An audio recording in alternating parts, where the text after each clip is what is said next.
Well, I don't even know what to say and what to do. Actually, it's time to talk about something positive, about something inspirational and motivating, and let's think that useful Europe. This is exactly the topic which will bring more inspiration and more positive emotions into our today. Anna Martina, if I am looking at this presentation, can you see something? Right now, no, I don't see it, but did you share? You can see me, yeah? Just you, right. I see, all right. Mariana Petition is with us. Good. So probably a couple of more minutes and we'll begin. All right, and Mariana today. Hi, Mariana, and you are with your students today. Yeah. Greetings from Lutsk. Oh, just a moment, I will check the sound. So the sound test, it works, maybe with some minor defects, but still it's working.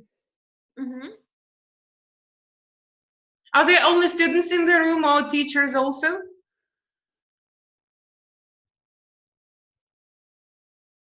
Come on, we can't hear you. Just a moment. Yeah. Just a moment. Okay.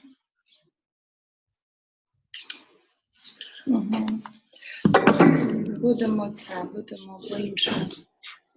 Але ми вас чуємо добре. Can you hear us? Sorry. Can you hear me? Yes. Yes, we can. Yeah, I cannot hear you. You have to switch on the sound on your computer. The message, there should appear the message which says, switch on the sound. Okay, just a moment. All right.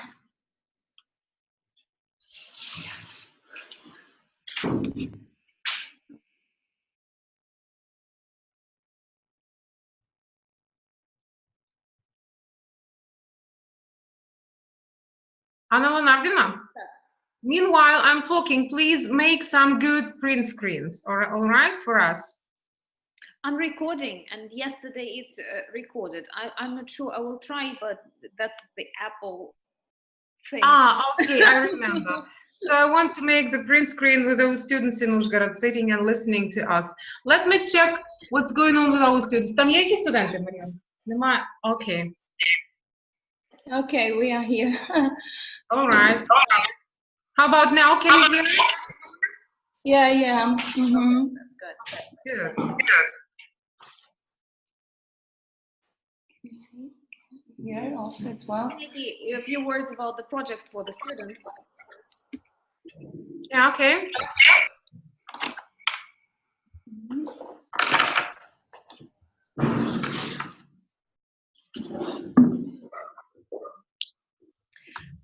We are happy to greet you from the Lesser Ukraine European National University, and today we continue our session of the webinar dedicated to the European Union Language and Cultural Studies in Ukraine. In our university, we have two Jean Monnet modules dedicated to the European studies. One is connected with European projects, and the second one at the Department of Applied Linguistics is dedicated to European Union language policy. It is coordinated by Professor Irina Biskup, who is preparing right now for the presentation. And we also have this project together with our colleagues from the Lithuanian University of Vytautas Matnos. We speak about different subjects connected with the structure of the European Union, cultures and languages in the EU, jobs connected with languages, European Union communicative strategy and language policy in general, and of course about the issues that exist right now between the EU and Ukraine, especially after the signing of the EU association. And maybe Irina Pavlova, I'm giving the floor. Okay, my turn. Yeah, the topic of our today's webinar session sounds really promising, and it's something like useful Europe, but useful for whom? For the Ukrainians in the first place. And we are going, personally, I'm going to tell you a couple of things, how students in Ukraine and, well, under the supervision of teachers, how you can get more information about Europe, the information which is not purely of theoretical value, but basically of practical importance. And in the first place, I'm going to speak about how to get a job in the European Union, the job for the linguists. Because you and I, are you applied linguistics students? Yeah. Are you? Yeah, great. So first and foremost, we are talking about finding and searching for the job for the students of linguistics. And before doing so, I'm going to give you a couple of facts about the importance of studying and learning foreign languages in Europe, and what steps have already been taken in order to promote learning foreign languages, and how actually the entire field of studying foreign languages in Europe, how it is arranged nowadays. To begin with, I would like to mention that in 2012, there had been arranged a pan-European survey on language competences, and this survey aims at somehow measuring the degree of knowing foreign languages among European Union citizens. And this survey reveals that language competences provided by educational systems still need to be significantly improved. The European survey results showed an overall low level of competences in both first and second foreign languages, very low level.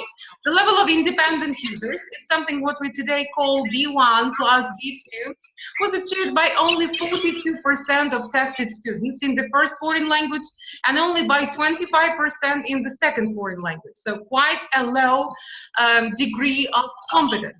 Moreover, a large number of pupils did not even achieve the level of basic user. 14% for the first and 20% for the second foreign language never showed even A1 skills for speaking their first and second foreign language.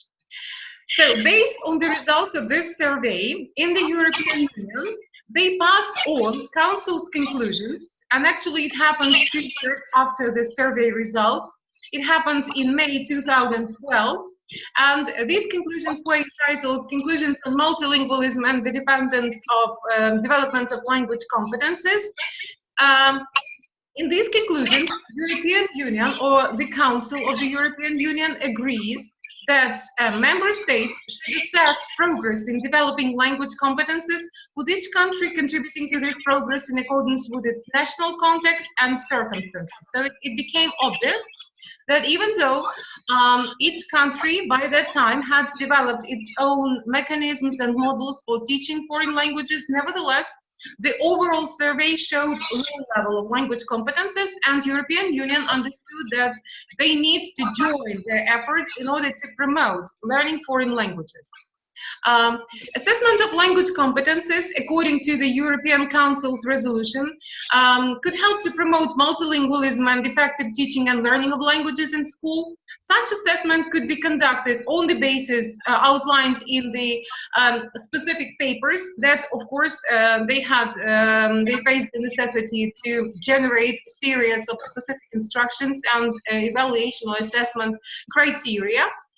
So it has pretty much to be, they realized that they should prescribe everything, but in 2014, they understood that all the 4 basic language skills, reading, writing, listening, and speaking, could be included as separate modules in this assessment.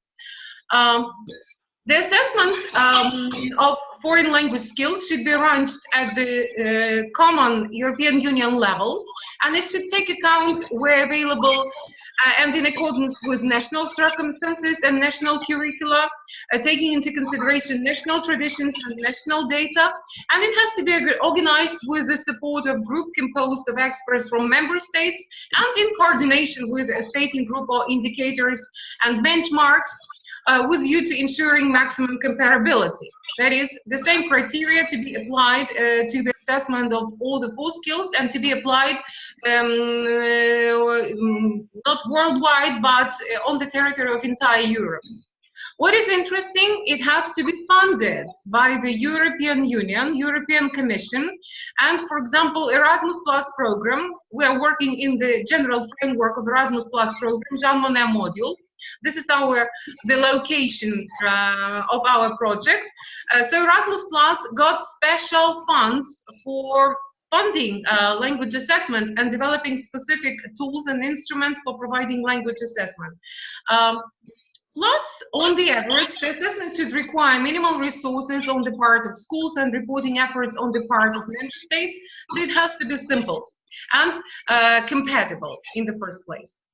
The assessment of language competences should be based on the following criteria. The percentage of pupils aged 15, or where appropriate due to national circumstances, 14, 16, but no younger than 12 years old. So 12 years old, that's the age where any overall assessment can possibly start, not before 12, not under 12.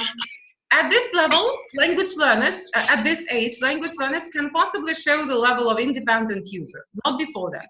The term independent user corresponds at least to level B1, as defined in the Common European Framework of Reference. And here I would like to tell you a couple of words about CEFR. Have you heard about CEFR? Have you heard about it? No, they haven't. Not really?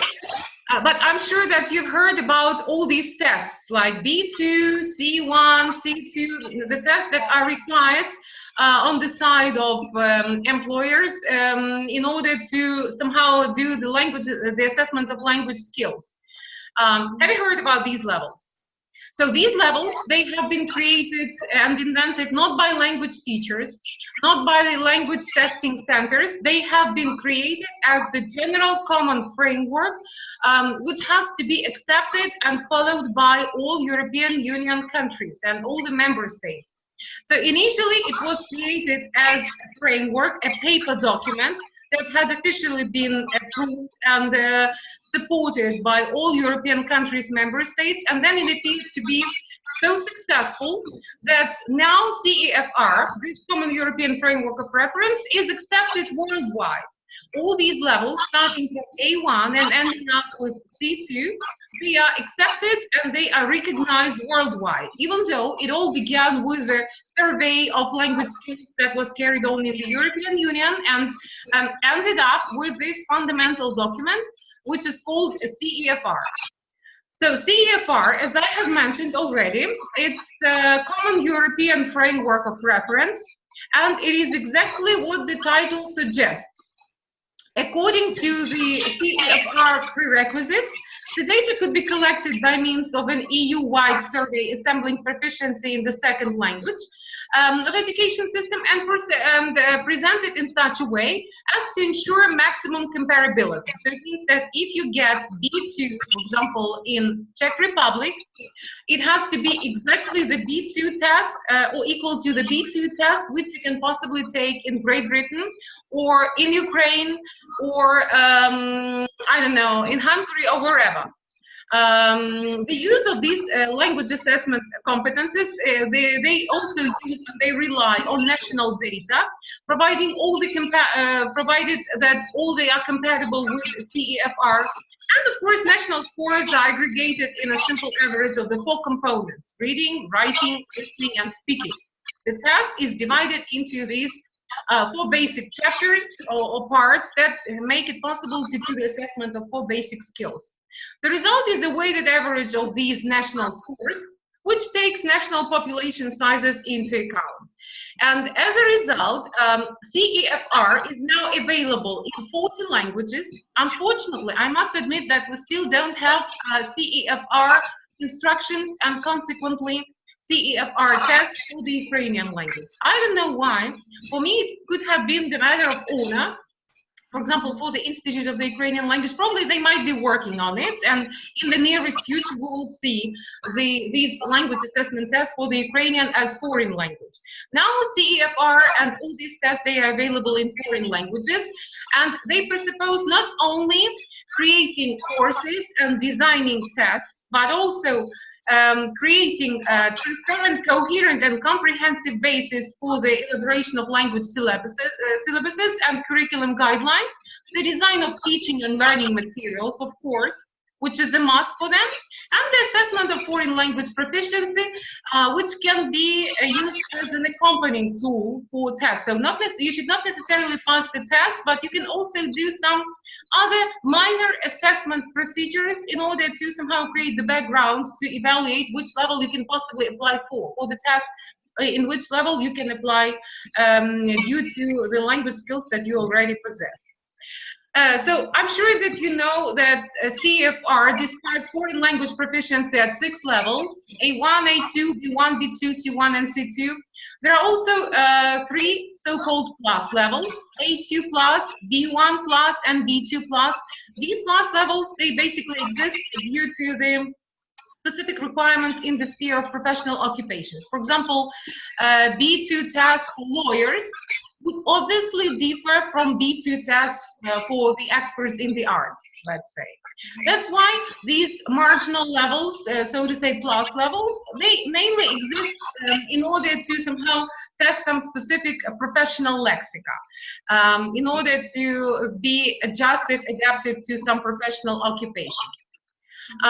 In fact, Erasmus Plus, as the big fundamental pan-European project, Erasmus Plus, they have developed their own environment for language testing and language assessment. For example, if you ever decide to join Erasmus Plus program, there is the so-called OLS, Online Linguistic Support System.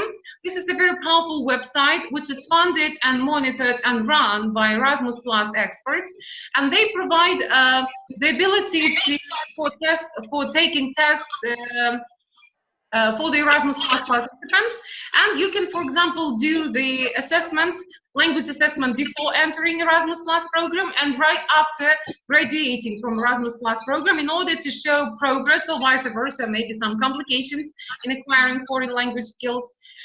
In addition, selected participants may follow an online language course to improve their competences. For example, you register for the online language course and you get trained by experts online. If you are ever interested in all this information with much more detail, you can always go on our website, department website, and you can download teaching materials. For example, now I'm using one of my presentations. You can download it, and together with the presentation, you will get the list of links and references where you can go and read more about all this information. For example, there will be you will find the direct link to OLS, Online Linguistic Support by Erasmus Plus, where you can register. The only exception is, or the only maybe necessary precondition is that you have to be a part of Erasmus Plus program. Once you apply, for example, for Erasmus Plus program, you can go register and get all possible support, which you will probably need for language assessment. Now let me tell you a couple of words about so to say, mobility and cross-border cooperation. We've been talking much about a credit modular system, about ECTS, the credit testing system, and all these credits that make it possible for the students to go mobile, yes, and to travel from one university to another, and to get your studying courses counted for in various universities around the Europe. But of course, you understand that the basic condition for doing so is your knowledge of foreign languages. No matter how well or how deep is your expert knowledge in the specific domain, if you lack the knowledge of foreign languages, most likely mobility programs are not for you. So luckily, we are all linguists. We all know at least 2 foreign languages, and we can travel and join almost any Erasmus Plus program. There is also the so-called recognition of qualifications, and according to Bologna process, the European higher education area, Bologna process, has brought about far-reaching changes which make it easier to study and train abroad. For example, bachelor, master, doctorate structure and advances in quality assurance have facilitated students and staff mobility due to Bologna process. And of course, it's all strengthening institutions and systems which take part in Bologna process, and actually it's a very good ability to exchange teaching skills, learning skills, studying information, and just to compare studying courses, not to mention making friends and traveling and seeing other countries. I would like to make a pause here. Maybe you have some questions with regard to the information that I have just presented. Maybe you need me to tell you more about some specific skills or something like that. Do you have questions? Come on. Well, Any questions? so, Let me ask you a question first to initiate, to facilitate the discussion. The question is, have you ever heard the title or the name Erasmus Plus? yeah. Have you? Yes? Yes. In which context? In which context? I know that some people and they was an Erasmus test. They in Germany and some of them in Poland. Okay, any idea about, yes, that's great. Not you personally, but some people who you happen to know, they are part of Erasmus Plus activities, right? All right, good. How about Jean Monnet? No, I've just told them about that it would be Look, great. I can tell you how it all works. Erasmus Plus, this is the general framework of various projects. Maybe Anna Leonardina will tell you more about that. But what we are doing here in Lutsk, in our university, we are a part of Erasmus Plus Jean Monnet module program. Jean Monnet is a part of Erasmus Plus activities. It includes such possible levels as module, chair, and association. Am I right, Anna Leonardina? Yes, let me make just a few words. Yeah, so please, a couple of words about the program. Well, definitely, when Europe opened the borders, not only to Ukraine, because it happened just in 2017, but before that, for a very long period of time, since the beginning of the European Union and some other bodies, institutional bodies that were before the European Union, they realized the importance of people-to-people contacts, and for the EU to create common pan-European culture and the feeling of the joint European identity, it was extremely important to exchange students, young people, to introduce them to different cultures, different languages, because all of you know that the best experience is inside of a particular culture, and that will definitely improve both your knowledge skill, your cultural skills, and at that time, we decided to support this exchange, especially in the area of young people. Why? Because in your students' years, you are very eager to travel and to learn new things. So in 2018, the European Union celebrated the 30th anniversary of the Erasmus programs. And these Erasmus programs, they had different names for projects, but they are oriented on sharing common fundamental European values through different trips, cultural exchanges, festivals, conferences, and of course the educational aspect is really important there. All of these programs, they are short-term or long-term projects that presuppose your trip to a different university and a different culture, or when you invite people from other countries to come and study at your university. At this moment, we realize why these Bolognian processes, points, marks, and standards are so important. Because, for example, if we talk about Erasmus mobility, students' mobility programs, they presuppose that you go and study for a semester in a European university, and you don't have to catch up at home. So all the marks that you receive, all the points and the subjects that you study abroad at the University of the European Union. When you return, they are accepted by the Ukrainian university. Sometimes this shows that we still have problems, because sometimes Ukrainian teachers ask to repass or pass some additional credits. But the more students go, the better conditions are created.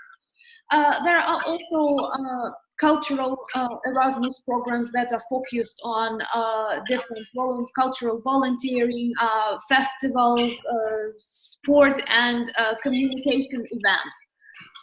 The most popular Erasmus programs in Ukraine, perhaps these are Erasmus students and staff mobility, when students travel and the teachers, professionals travel for new experience in the European Union, and also Jean Monnet modules.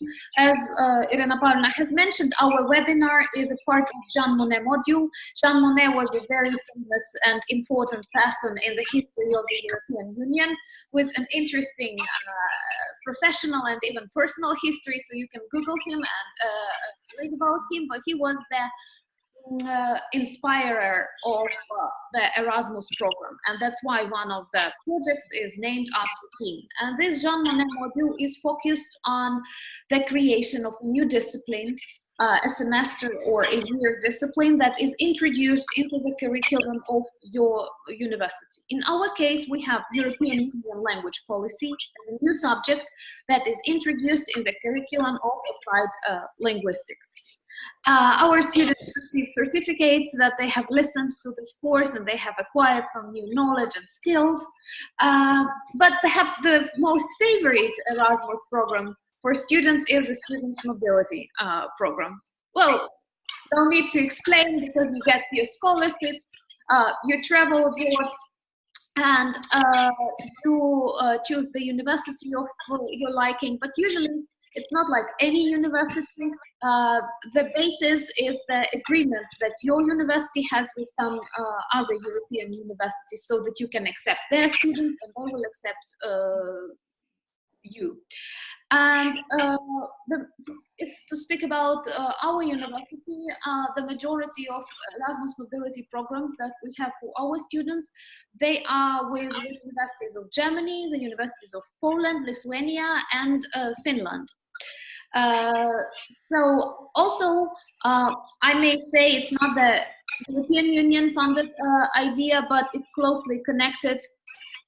Oh, Irina Pavlovna is doing something. It's closely connected with the learning of foreign languages. These are double degree diploma programs. I'm sure that your university also has some double degree diploma programs, and they are also very much dependent on the level of language skills. For example, we have an opportunity for our geodesia students to study at the German university, and the language of study there is German. And it's very problematic to find German-speaking geodesists. So that's the thing. Also, we're working hard to invite European students to come to our university, and we all know that war with Russia, some other problems, lack of knowledge about Ukraine, they don't make Ukraine a very popular destination among European students. But the ice is breaking, and we have students from Poland and Lithuania who come here for mobility and for summer schools. Thank you, Valentina. Just for the students, I would like to show this little video, which actually represents a kind of new job, new sphere of occupation for linguists in general and applied linguists in particular. Probably this will be interesting. I'm not sure whether it's going to run, but let me try. What I'm going to show you, this is the short video representing the work, a day in the life of loyal linguists. This is a very new and I would say very advancing professional occupation in the European Union. Let me see whether the video is playing, and we'll try to watch it. Can you see it? Excuse me? Can you see it? Yeah, they can. Am I sharing my screen with you? Yes. Yes. Okay, Yes. perfect. So let's watch the video then. Good morning, everyone, and welcome to the experts meeting. We are going to go page by page as usual. As the name suggests, we're both lawyers and we're lawyers, and we have to speak two or three languages very well. So you have any comments on page 1? Essentially, we'll be looking through draft laws to ensure that they're coherent, and therefore our service really ensures that every language version, once it's been translated, says the same thing. I think either completed or wants to complete. That makes sense in English. There is a team of 4 lawyers per linguistic section. There are currently 23 different languages. So it's a large team of lawyer linguists. We're formally involved as from the political agreement. And the way it works is the administrator gets in touch with the TQL coordination secretariat, who sets up a team of lawyer linguists to work on a file.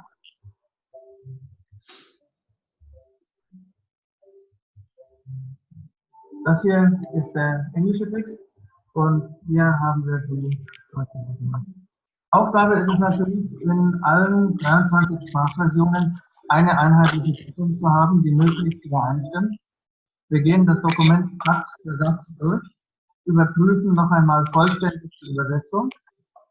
And then ultimately, we culminate in the experts meeting that we're doing today, in which delegates consulted and we just get their stamp of approval before finding those 2 types. The required qualified majority has been reached with all delegations voting in favour. The experts meeting, as we call it, or the lawyer linguist meeting, as the experts call it, is essentially one of the last stages of our lawyer linguist work.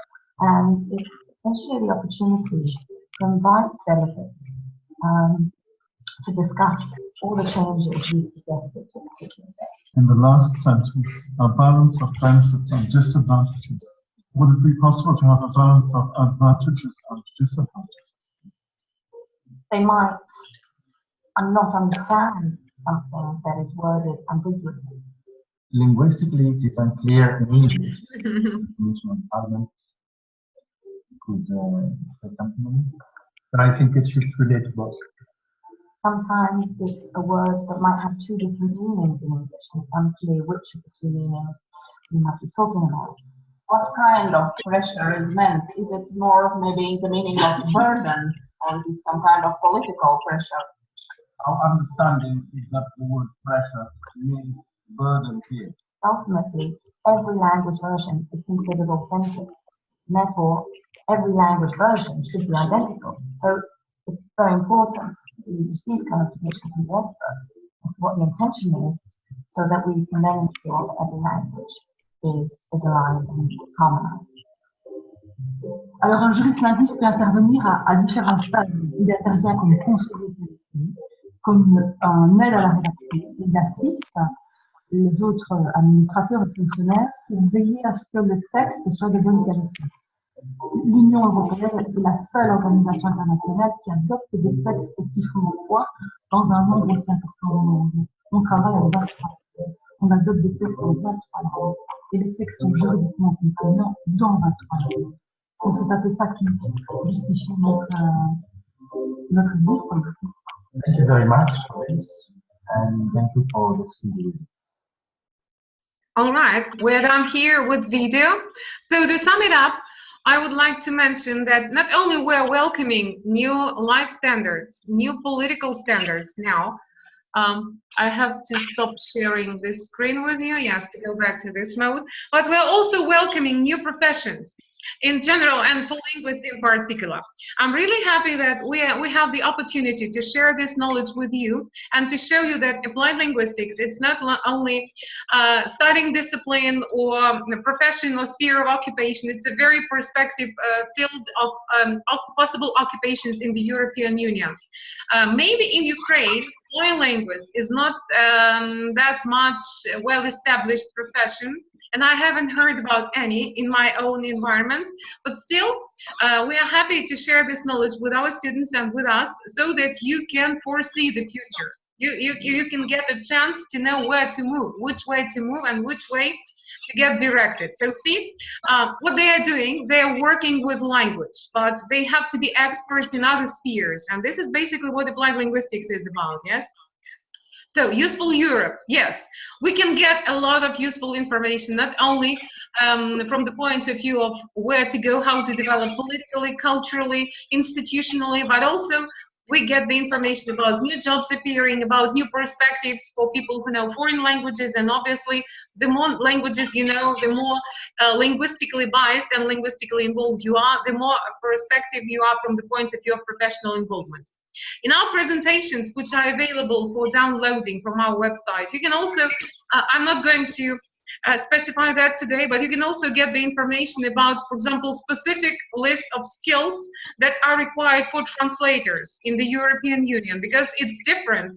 The job of a translator, for example, for the European Parliament or for the European Commission, it differs dramatically from what translators normally do in Ukraine. They have to show skills, not only with working, not only skills in their knowledge or the knowledge of foreign languages, but also they have to demonstrate specific skills in working with machine translation, computer edited translation, natural language processing. These are the lines in the resume that they should represent, demonstrate. So that's why what we are doing here, what you are doing with your teachers at your university, so applied linguistics sphere, it's a very promising and very advancing field of studying in Ukraine, which gives you a lot of perspectives to get involved or to be employed in the European Union. This is basically all that I wanted to tell you. And again, I invite you to visit our website. There is a special bookmark for Jean Monnet project, where you can download all possible information, including presentations, references to the videos. You can read about Jean Monnet team, the way we are teaching our students, and actually, in 2 weeks, we will get our starting course completed, and we will award our students with certificates that will testify their competences in European Union language policy. And we are very, very happy that you've been here with us today and joined our seminar. So thank you for doing so. Any questions? So, any questions? Dear students? And again, maybe a few words about our conference that will take place next year. And it's very European to plan something that will take place in a year.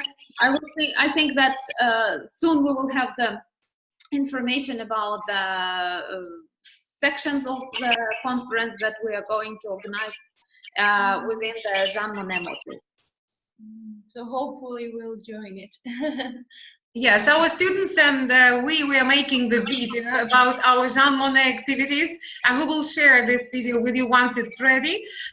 It's the video that will be, it is being recorded by our students, and it will be modified by our students, so kind of student project, but we are really happy that not only we are imposing something onto our students, but they also join us in our activities, and it's a very, very fruitful cooperation between teachers and students. Is it warm or cold in Uzhgorod today? Oh, it's a bit cold, yeah? Yeah. And are the sakuras blooming? Yeah. So lucky you are, lucky you are. We envy you, yes. This is an amazing thing to go and see and watch sakuras in Uzhgorod, yeah. No, they really blossom, yeah. Last year I was in Uzhgorod at that time. I joined the conference at your faculty, but well, this year different plans, so we invite you to come and join our conference next year. No sakuras in Lutsk, maybe some fragmentary in some places only, but still we invite. Okay. Yes, we have some question I see. Yes, in the chat. Please a second. Can we say that applied linguistics will actually be a merge of linguistics and some other field in some years? Dear Sergei Vasilyevich, I think that we are living in the times when we have already merged. with all possible disciplines. I do remember the words of our first head of the department, Mykola Igorovich Kikits, who once said, applied linguistics is everywhere. We have already merged with all the disciplines, almost all. Well, I'm not afraid to say all. Lawyer linguists, it's one sphere. Forensic linguistics, another thing. Methodology, teaching foreign languages, translation, computer science, artificial intelligence. Where are we not? Please tell me. Yes, we are there already. We have merged with them already. Not years and decades. We are there already. Thank you for your question. Thank you. If there are no more questions, so time to say goodbye. Wishing you to enjoy your day in Uzhgorod, and we will be enjoying ours in Lutsk. And thank you for this wonderful meeting in the morning. Thank you. Thank you very much. Bye-bye. Appreciate that. Thank you. Bye-bye. Bye-bye.